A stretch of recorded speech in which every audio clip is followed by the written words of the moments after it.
Hello, beautiful moms and entrepreneurs. This is a place where we come together to learn, grow, and inspire. So sit back, relax, and let's get started.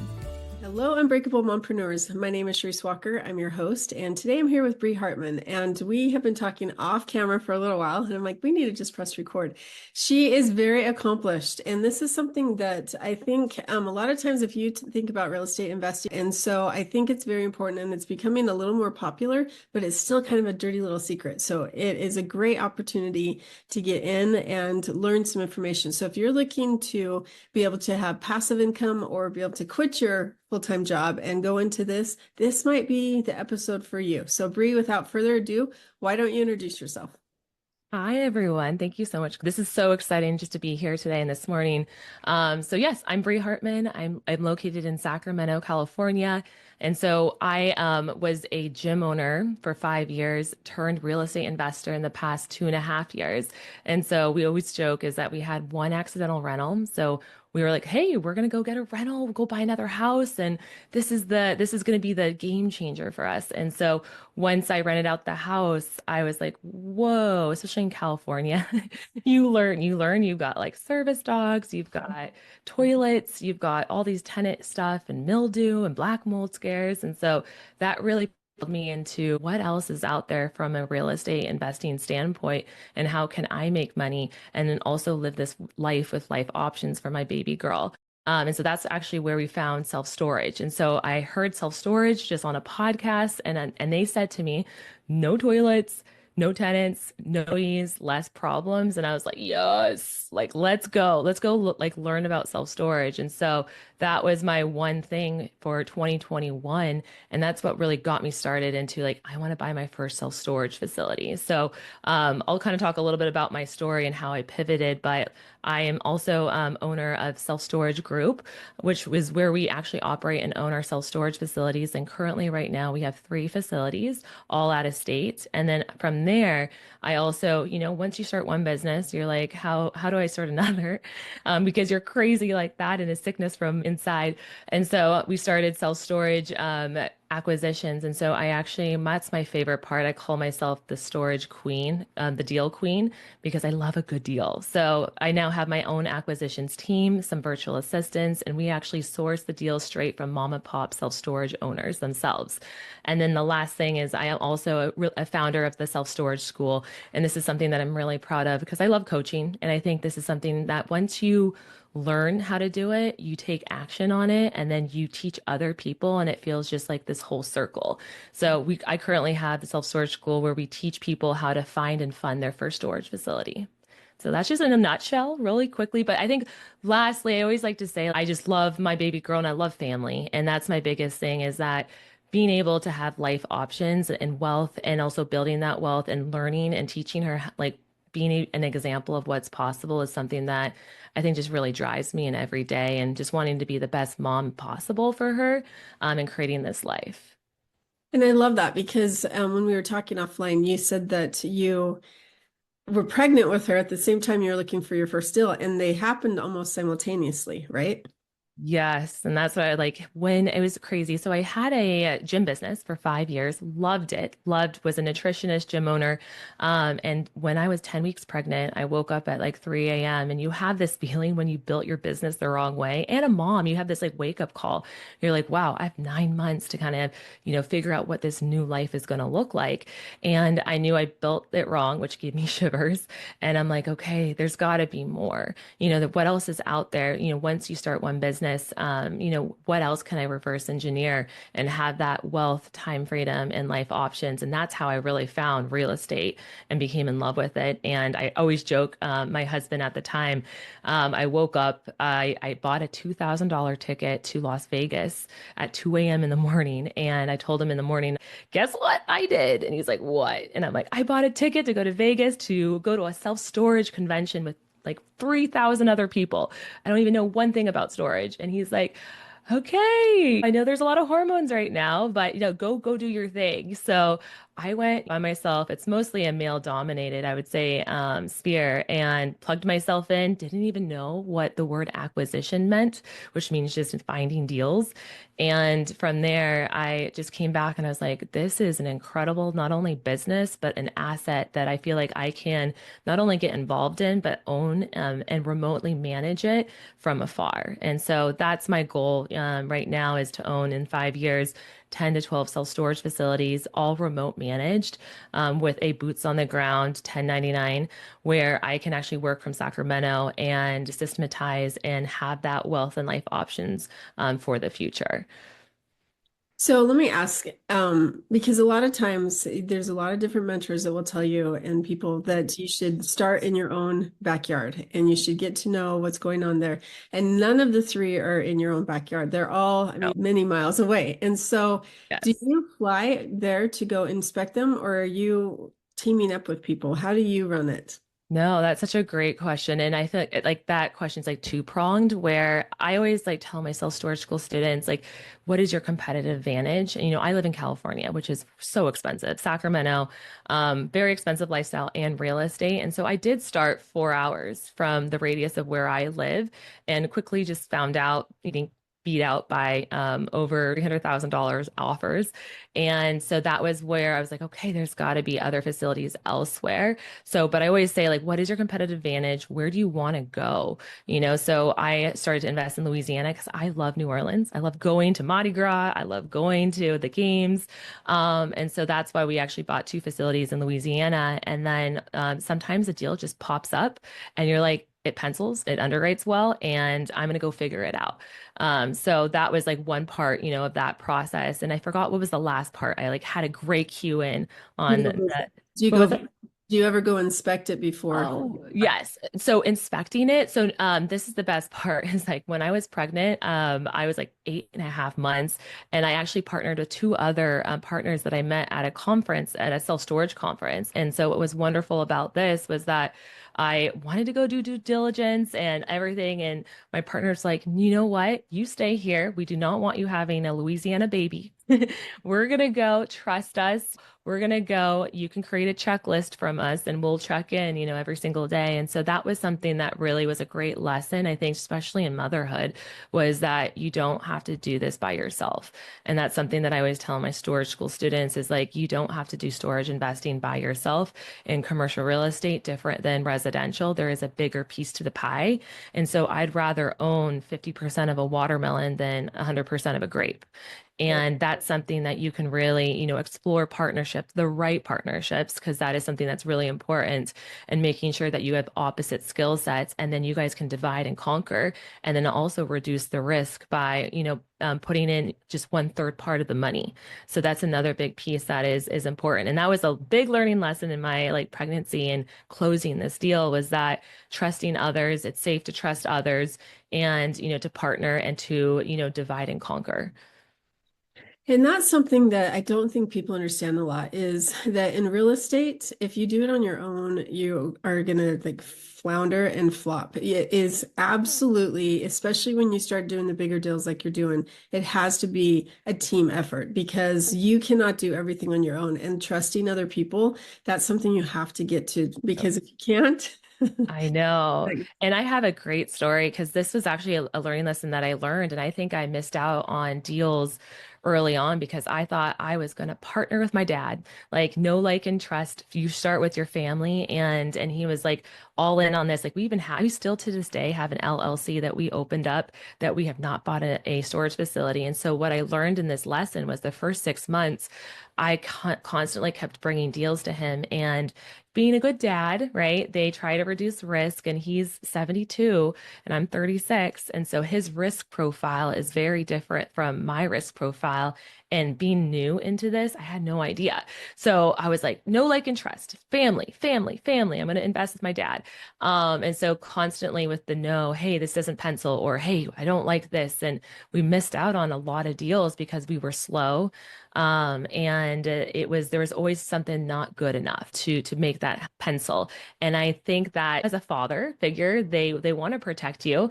This was a new thing, and just being in two different risk profiles. And so I always say that was where I learned that lesson. And instantly from there, I went to a conference. And after going to that conference, most people don't take advantage of it because they lose the relationships. They don't build the relationships afterwards. And real estate is a long-term game with long-term people.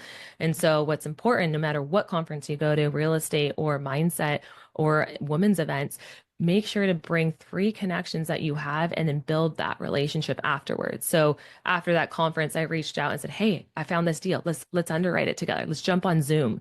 One lives in Missouri, one lives in Southern California. And once we had a facility that penciled, we're like, okay, we had ready to go 7 days with a letter of intent. And then we did the partnership dance. So I think it's just an interesting kind of, I think, to explore that and just kind of think about partnerships in different ways. No, that's very, very true. And family can be your biggest supporter, but usually they're not.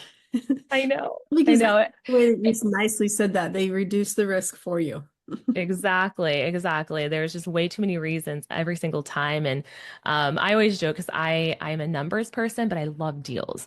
And so I always teach, like, when you underwrite a deal, especially with risk, is like we always say that we're never horny for storage deals. Never, right? So you start at 0% confidence that it's a deal. And then I always love to take my students to like 70% confidence it's a deal, just based on back of the napkin and understanding like the metrics.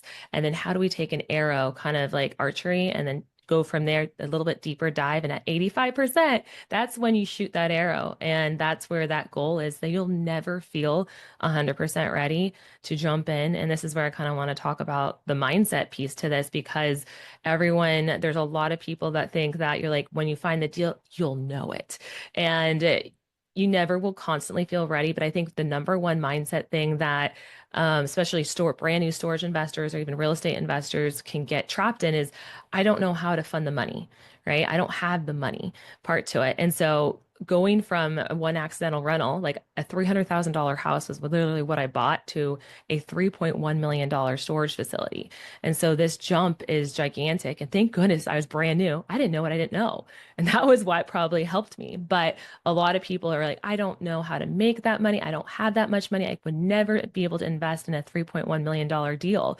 And so I don't want the money piece to be the block for people, because if you can find a good deal, and that's a skill set that you can bring to the table, people are going to be raising their hand to give you money, and the money will come. And I know the gurus, a lot of people talk about it, and people are like, oh, well, but the real truth to it is, if you find a good deal and you have a skill set to give into a partnership, you can come into a deal with no money out of your own pocket, or very little of your own money out of your pocket, and then just shave off a little bit of that pie, right, of equity. And now you're in a deal, into a $3.1 million deal, with none of your own money, but maybe sweat equity or operational skills or deal finding skills. So that's what I love to teach, is like, how do we move past this mindset so that we can actually build wealth and do things that we never thought we could do possible. And so, coming in at $3.1 million from a $300,000 house with an SBA loan, is something that you can do just to get started with, by putting only 15% down on that property. And that's exactly what I did, and partnered with two other amazing self-storage investors to take that deal down. Yeah, and I think that people don't understand, because in being in the multifamily, especially in the investor side, if you talk about acquisitions, if you can find the deals, that's your way in. If you can underwrite the deals, that's a way in. If you can raise the money, that's a way in. And so being a general partner or limited partner, I know many people that put zero money into these not $70 million deals, and they're putting no money. And so I think that that's where, like you said, if you can find the deal, people are going to come. Now you have to know who to go to. And so you or I are those people, but that's where, just find the deal. That's the Yeah. hardest part. sometimes, I think. And I think just being a female in general, because there's not a lot of females in commercial real estate and even in just residential real estate too, of finding deals and making it happen, like the real meat of it. We have this special kind of like creativity part of our brain and the ability to connect and build relationships with sellers. And most of the time, I want to talk about, especially for people that don't know about self-storage. Self-storage is, it's just starting to kind of get more on the hype of the market, but honestly, it's 76% is still mom and pop owners that have a literally no website, a cash box, and they record their units monthly gross income on a yellow pad. And so, like, I'm talking with a seller today at noon, and he's in Arizona, and we're going to hopefully close this deal. But he has no website, cash box, 7 acres of commercially zoned property across the street from a military base. And so this is like with 100% occupancy, which you never want to be 100% occupied because then you don't have a product to sell, right? So, as an investor, you're drooling. But the whole point in this is that I think with self-storage, and I want to talk about this to your group, is that 1 in 8 people use self-storage throughout their lifetime, either in an up market, a down market, or a sideways market. And so I want to say, like, I'm just curious from you, have you ever rented a unit from storage or like have had family members or put other people's stuff in there? Too. Like I have one client that he just moved because they're building a house in another state, but he's here to retire. And so they rented 4 gigantic because they went from a 4,000 square foot home to this tiny little home temporarily. And he refuses to get rid of anything. And so I think it was 20 by 30 or 10 by 20, I can't remember, but large units. And I have another client right now that he's in a 600 square foot facility, and he's rented a very large one because he's a pack rat as well. So yeah, everyone It's just like, but if you think about all this stuff, like I know I order stuff on Amazon, like I'm still waiting for some Black Friday stuff and I'm so excited. But like Amazon and then all over the holidays, like you look at all the Christmas ornaments and people decorate on their yard throughout Halloween, all these holidays, and you're like, where are they putting this stuff? And so it's in storage. And so we call it the 4Ds, where it's sadly a lot of people use storage when there's distress or they're moving. So it's called like death, divorce, destruction, decluttering, and relocation or dislocation. And so a lot of people use storage with those elements, and they want it to be seamless and easy and automated, where they don't want to talk to anyone. So just as an example, one of all our facilities right now are all non-manned, which means that our office is empty. We actually rent out our office to get monthly income to a business. And so what they do is you find on Google Maps, they'll click the link on the website, they'll purchase the unit. As soon as they put the money in and they make the payment, a lease will be sent. They sign the lease, and then you upload a picture of your driver's license, and it pops out 2 code numbers to your cell phone. And so you don't know, they haven't talked to anyone yet. And so those code numbers, they drive up to the gate, put in a gate code, they get in, they go to their unit, there's a smart lock, they put it in their code there, they pop it open and they put their stuff in and they put their own lock on and drop our other lock off. And if they don't, they pay $50. And then we have got QR codes all around the facility. So we have call centers. So if anyone had any issues or anything at all, they would have the opportunity to talk to a representative. And so, but what's beautiful about this is that they didn't have to talk to anyone. I didn't have to have anyone there. There's no employees. And so that really helps reduce the cost from a business standpoint, as well as a headache standpoint. And so I have a wonderful woman who works for 2 of the facilities, and she works 15 hours a week as a boots on the ground and does auction items and cleanup. And that's all I do. So that literally is as simple as it can be. And I always joke, a lot of people talk about hotels and RV parks and all these things. And I love self-storage because it's a simple asset class and a business that you can scale. And it's a 10 by 10 cinder block building with a roll-up door and literally a concrete slab. There is no toilets, no tenants, no employees, less problems. And you can't mess that business up. There's like, if you can operate it better than this 80-year-old that I'm going to talk to in Arizona today, you are going to do very well, and that is an underperforming facility that you will bring up and be able to not only cash flow but 2x your wealth once you sell or refinance. So just a little bit of background about self-storage. I know I went into detail, but I'm passionate about it and trying to make it sexy so people understand. That is amazing. Okay, so can you kind of share what are the 4 steps to getting started? Yes, no, absolutely. So I wanted to show you guys just one of my favorite ways I think that I teach my self-storage school students to find self-storage deals, because I know people in their brain right now, I think we talked about mindset, but the number one thing is they think they don't have the money, which we already solved and talked about that. And the second thing is that they think that they're like, well, how do you even find a deal? Like, how do you even find it? And they stop before they start. So I am going to like share my screen and kind of walk you guys through just like the simple steps that I do to take my students through, because I want to make sure that you guys feel like you can look at self-storage and go out there and drive for dollars and pop in. So I am going to share my screen really quickly. Let me open this up. Okay, I'm going to share my screen with you guys. So I want to hear from you.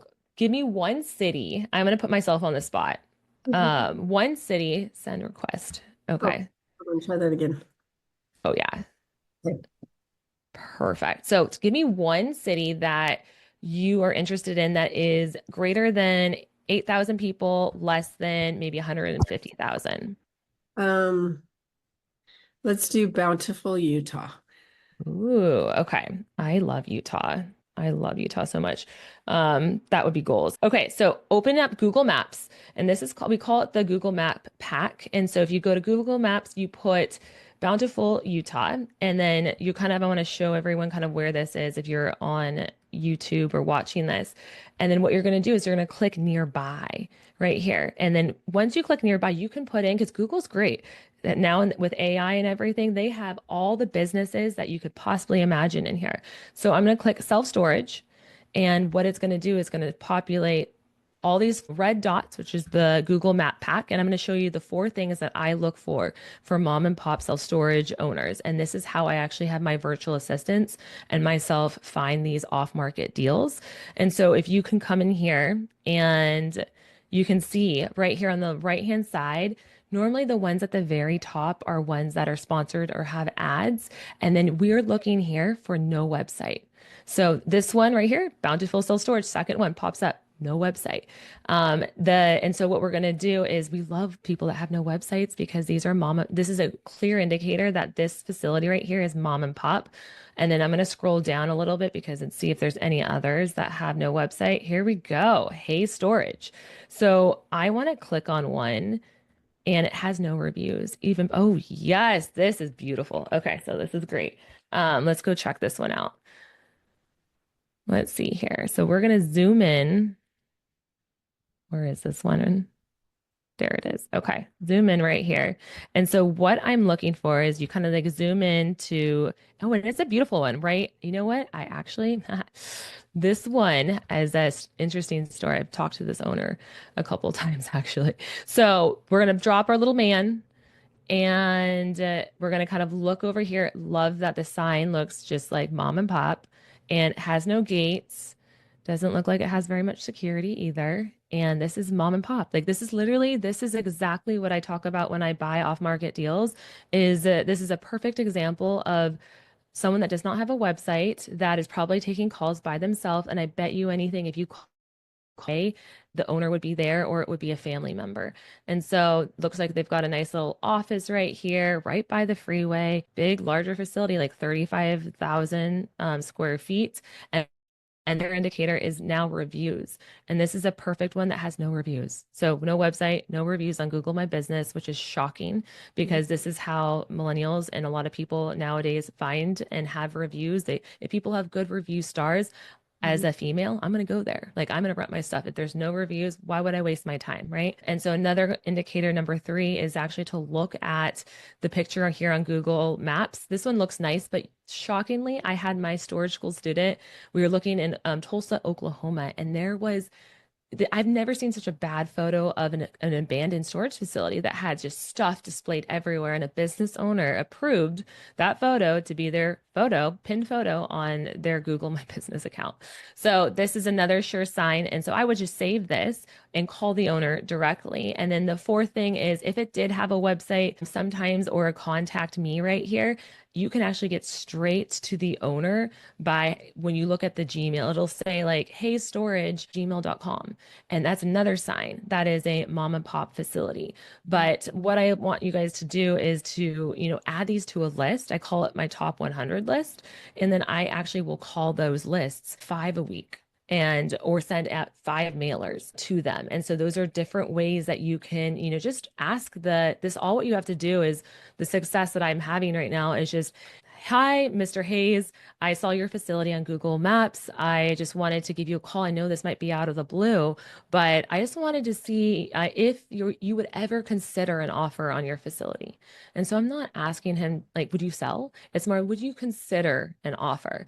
And most of the time, like, we're not asking them to buy something. We're saying, hey, I've got money and I want to buy your facility. Do you want to dance? Like, do you want to tango? And a lot of the time people raise their hand, and especially as a female, I love this because they're used to a lot of men that are brokers that are calling them every single day, hounding them down their backs. And I'm a mom and pop owner myself, so I can relate to them.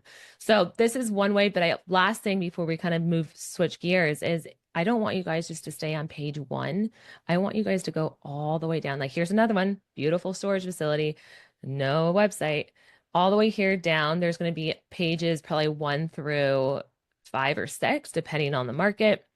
Make sure that you go, here's another facility, Diamond Cell Storage, big facility. Is that shocking?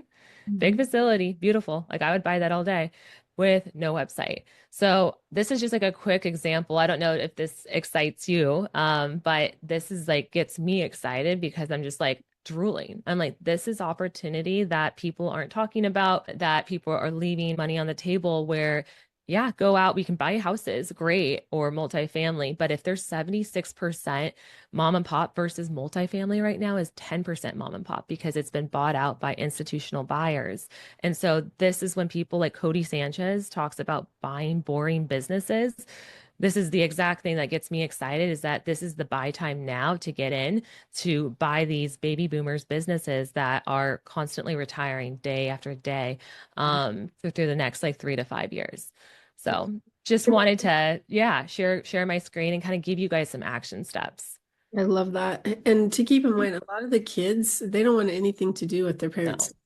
And so the parents are super bummed because they've spent their whole life building this business that none of their kids want. And so they don't understand the market. They don't understand the value of what they have. And so sometimes that's where you can come in and have a conversation, and they might even be willing to do seller financing. And those are all terms that I can explain later, but it's just opportunities to be able to help somebody and help yourself as well. Absolutely. No, and if you want, I can talk about a small deal that I've done with seller financing just as a comparable. I don't know if that would be of something of interest. And so this is a great example. So you don't have to buy a $3.1 million deal. You can buy a 100 unit, an 83 unit facility. And we bought this facility in like 30 minutes outside our main facility so that our boots on the ground and our team could be still utilized. And this facility was from a pastor that this was his side job. And he's like, I want to retire, I want to move to North Carolina with my grandkids. And he owned the facility outright. And so this was a great example where we said, hey, we'll buy your facility for $500,000. As an example, you guys, I just bought a house in California across the street from me. That's $400,000. And so what we did though with this was that with the seller financing deal, you get to negotiate the terms. You can give them their price, but you can negotiate the terms. And what's wonderful about this is you don't need a bank. We went to the owner and we said, hey, would you be open to being the bank on this deal because you own it outright? And he was like, yeah, I would love to be the bank and make more money. Right. And so what we did was put 10% down. So just $50,000 down on this facility. And it was a 3-page document. So easy versus an SBA loan. We signed it and we pay him $2,400 each month at a 5% interest rate. And so over the course of 7 years, he will end up making $700,000 instead of the 500,000. He'll make 700,000. And so that's something that, really entices these owners to say yes. And then gives us 7 years to execute that business plan versus the traditional 5 in a commercial real estate loan. So this was just an example, but what I love, let me just tie it in a nice little bow, is that my house in California, because I went back and forth. I'm like, my return on value. But I always love to buy 1 or 2 houses here and there. And I get $300 every month from that house. And my storage facility, all said and done, after we pay debt, 35% expense ratio, we're making around $3,900 a month. So that's 10x. That's 10 more times more just from putting $50,000 down. And then the beautiful bonus to this is that our plan with this one is to refinance or sell in spring of 2025 coming up for 1.1 million at a 7.5 cap. So that's 2 times in your money, which is the exciting part. So if you go from 500,000 to 1.1 in about 2.5 years, that for me is like, that's a win. That's a win all day long. And then you take that money 1031 and go bigger. Yeah. And the benefit to the seller is they're making more because they're getting interest, but tax benefits as well. So, I mean, there's so many opportunities for both sides that it's better if they will do it and they don't need the money right away. So, And I wanted to share is like I'm not special, and I was a personal trainer, gym owner, and so mom, and this is the thing is like I think sometimes deciding like I'm meant for more, I want more, and I think making that pivot for me, and I think just seeing these different skill sets that you get to step in. I don't have any real estate in my like I don't have a realtor uncle or an aunt, and a dad that was like, well, once you show me proof, now I'll come in. And so I think I just wanted to share with you guys is that anything that you feel like you want to try to do, it's possible. And putting yourself and plugging yourself in with the right community and the right people, I think just really help you to kind of solidify that deal. I love that. That's so good. Well, Bree, thank you so much. Now that you have been a mom for a couple of years, I want to ask you if you were at the park and sitting on a park bench and this 9-month pregnant woman came up to you and you have a conversation, what is one piece of advice you would give her, knowing what you know now, any stage? It doesn't have to be like just as a new mom. Oh, it makes me almost want to tear up. I would say it's constantly betting on yourself, Mhm. and I think really wanting more and knowing that you can do it. And I love this book. I'm like just started. I can't remember her name right now because I'm a mom and I was up at 2 a.m. But it's called Worthy. And it's an incredible book just talking about like I think women being worthy and you're worthy for it. And a lot of men out there like are unapologetic about this and they go out there and they take opportunities. And I would tell her that especially as like I think modern motherhood, there's this expectation of when you have a baby and when you have a family, you're expected to be a mother, you're expected to be a good wife, a good cook, a good, stewardess of the household, and an Instagrammable person too, doing all these things. And I think also being able to, put in your business as well, because I think, and I love like what your podcast talks about is being this modern motherhood that I know for me, I love business and I have so many ideas that I always wanted to have this dual life where I'm a businesswoman and I'm a mom and I'm a wife and a friend. And I know that right now it can feel like if you step into motherhood, you can't have it all. But I want to say to that woman that you can. That yes, will it be a little bit difficult? Absolutely. But never to just always to be unapologetic about it because yes, during business, you kidding me? I just dropped my daughter off at daycare. She has a little bit of a cough and a runny nose. Might get a call from daycare? Absolutely. But during business hours, I get to put all my creativity juices and get to show her what's possible and create something that I never thought I could do ever and work on something that I love. And then at the same time, when I'm a mother, you're getting to put your love into your family. And at both of these is being honest because people aren't honest. When you are a mother, you're thinking about the 12 other things you need to do in business. When you are in business, you're thinking, oh, I'm such a bad mom because I just dropped her off with a runny nose. And so I would tell her, and I'm very passionate about this, is to bet on yourself and to unapologetically show up as whatever you want and whatever you envision for yourself in motherhood. And you don't have to go by this new modern motherhood stereotype. You can create your own definition. I love that. It's amen to that. Amen. I know. I got really passionate because I never really, I guess, said it and thought about it so clearly. So thank you for asking that. Well, thank you for coming on the show. I really appreciate it. Thank you so much. And if anyone wants or interested in self-storage or just wants to say hi, I'm always on Instagram. I love being a human. So say hi to me. It's at Bree, Bree dot the investor. And then if you guys are interested in self-storage or just talking to me about how do you find more storage facilities or getting into the self-storage school, feel free to text me. I will send you the self-storage quiz and then a bundle with an analyzer, as well as what is your self-storage buy box template. And so I'm only going to do that for your guys's, podcast. But if you can send me just the storage and then where you found me or listened, and I will send that directly to you. So if they can text me the word storage and then just say Charisse, Yeah. just like where they listened to the podcast. And then if they can text to 916-579-7209. So that's my actual like Google number. And I will send that directly to you, that link, so you guys can download it.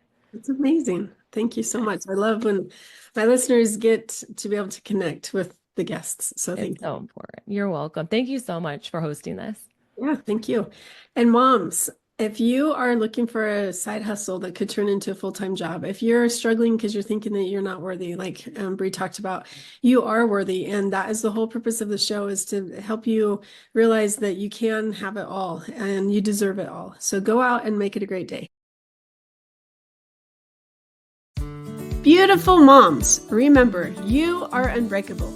Keep illuminating the world with your strength, pursuing your dreams, and reveling in the splendor of motherhood.